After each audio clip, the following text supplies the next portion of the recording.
Still a lot of risk. But before we get there, I'd like to just take a moment to say thank you to all my clients, my colleagues who watch my videos on a regular basis and give me their kind feedback. And of course, particular thanks to the production team, which is always there working behind the scenes. This is my last video for the year.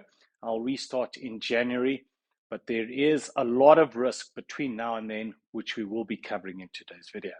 Before we get there, just a recap, a bigger picture view of where we are in terms of markets, particularly thinking about the Rand and the local interest rates in the context of the MPC decision last week. So the big news, obviously, in the past 6 weeks has been that turn down in US CPI. I've mentioned that every week now, 3-4 weeks in a row. This really does change the environment. It does seem US CPI is rolling over, inflation is going to come down, and that has reverberated through financial markets and will continue to have a major impact. So the big impact has been that the rise in US yields has now slowed, halted. If you look at there at the US 2-year Treasury yield, it's really just been moving sideways, even a little lower.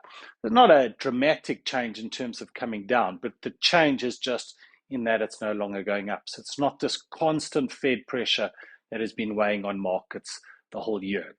And the interest rate environment feeds through into currencies. So the big news in global financial markets has been the turn in the dollar. Just have a look at euro dollar, significant dollar strength this year, getting down to 95 cents on the euro dollar cross. And then you can see it has bounced back. So where are we now? Well, it doesn't look like we're going to have another scare about Fed rates. Obviously, we've got to look at the data. We're very data dependent. The next US CPI report is going to be very important.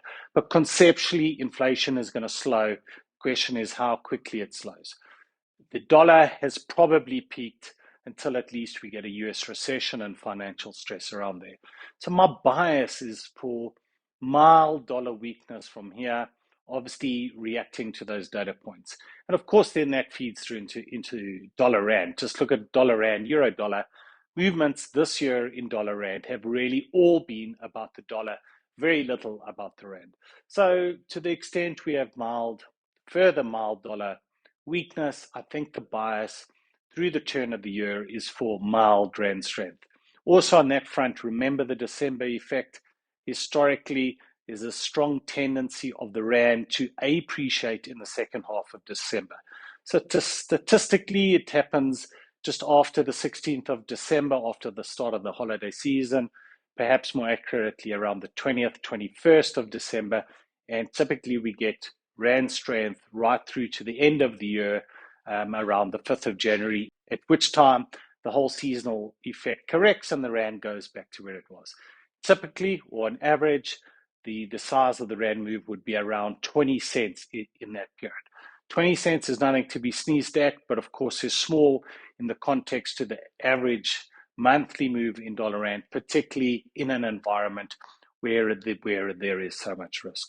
The big news in the past week was obviously the MPC's decision to hike rate 75 basis points, taking the repo rate up to 7%. The vote was 3 for 75, 2 for 50, shows how close it was, and clearly signals that we're getting close to or perhaps are already at the end of the hiking cycle. Our house view, last updated before the MPC, is that we'd get a final 25 basis points coming through in January, so repo getting to 7.25. The market's broadly in line with it. Market expectations are for 25 or 50 next year. A few outliers are saying 75, but conceptually we're getting to the end of the hiking cycle. Lots of risks though, which I'll go through in a moment, but just have a look there at the level of the repo rate, broadly in line with where we were before COVID, marginally higher actually, but not considerably so. It's broadly back to where we are. Now the implications here. So first, we have had the significant pressure on the interest rate gap between the US and South Africa this year. Now, while the SARB has done 75 in line with the last Fed meeting, where the Fed hiked 75, remember the Fed's got another meeting coming up in December where they're probably going to hike 50 basis points. So while it looks like we're hiking point for point with them, actually be falling a little behind. You can see there in the interest rate differential, the green line at the bottom of the chart. From a currency perspective, interest rates closing presumably a negative for the rand. That's generally how markets think about that. You can see that reflected in the forward points. That's just a long-term chart of the 1 year forwards. You can see how it's come down quite significantly.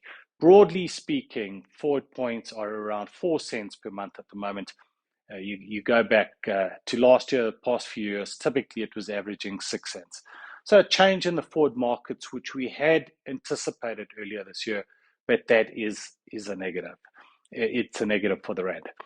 The move from the MPC also has important implications on how we're thinking about hedging interest rate risk.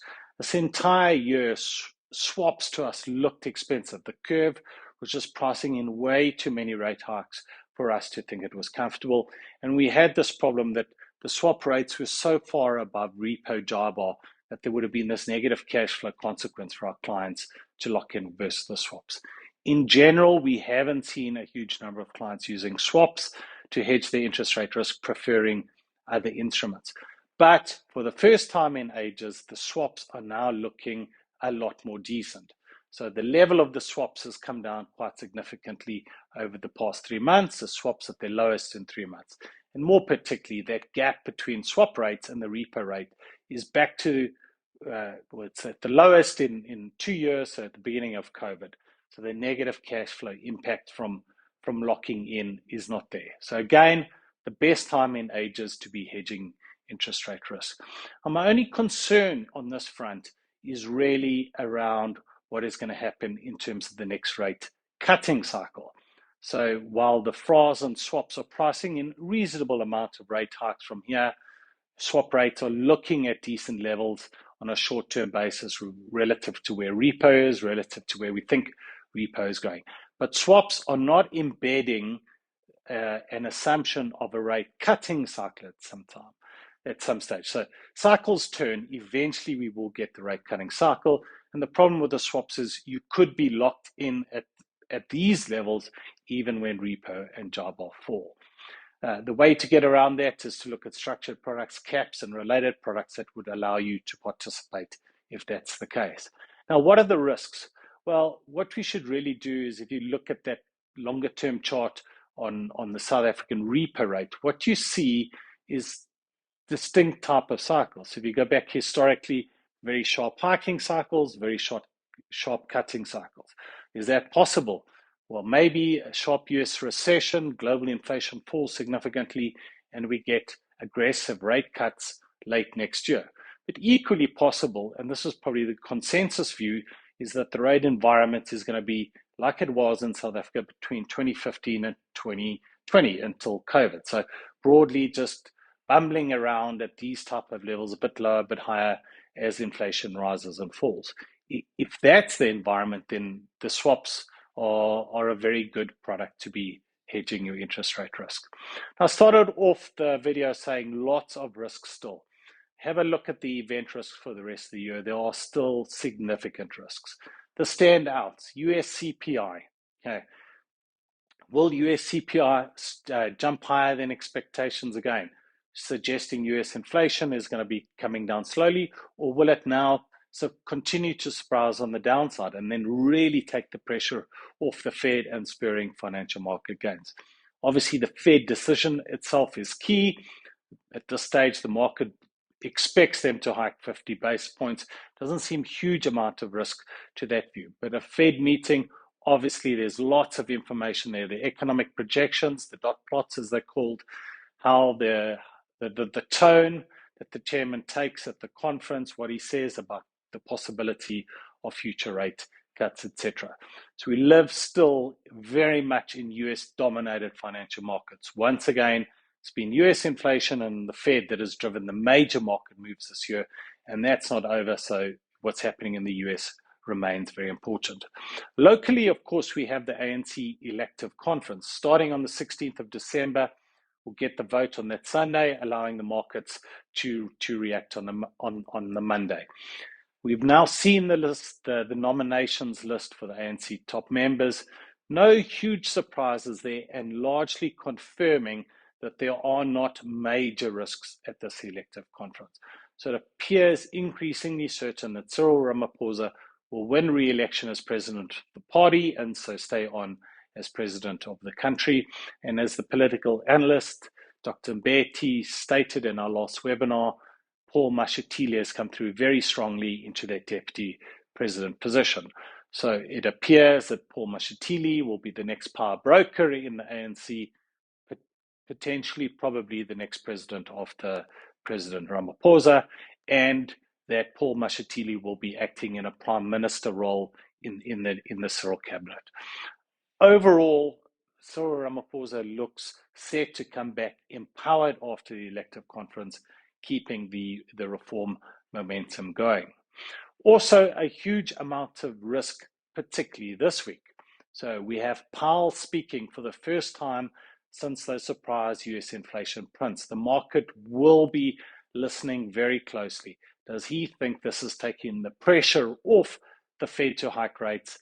And so give us an idea of where the Fed rate is going to peak. It's the churn of the month, so we get the all-important US payrolls data. That's now the second most important data these days after US CPI, but still very important.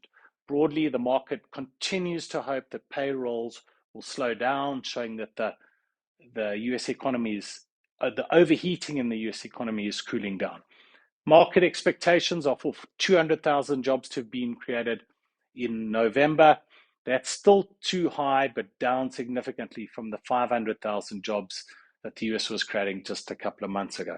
Fed really wants that number probably down at around the 50,000 level.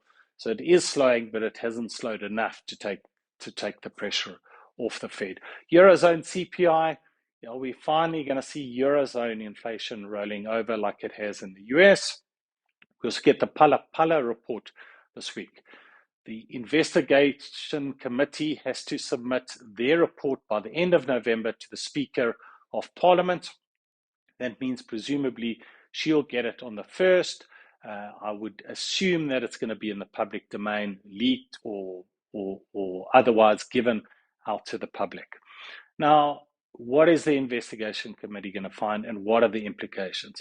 Well, are they going to say there was wrongdoing? The question is, are they going to show there was wrongdoing and that Parliament should look at impeaching President Ramaphosa?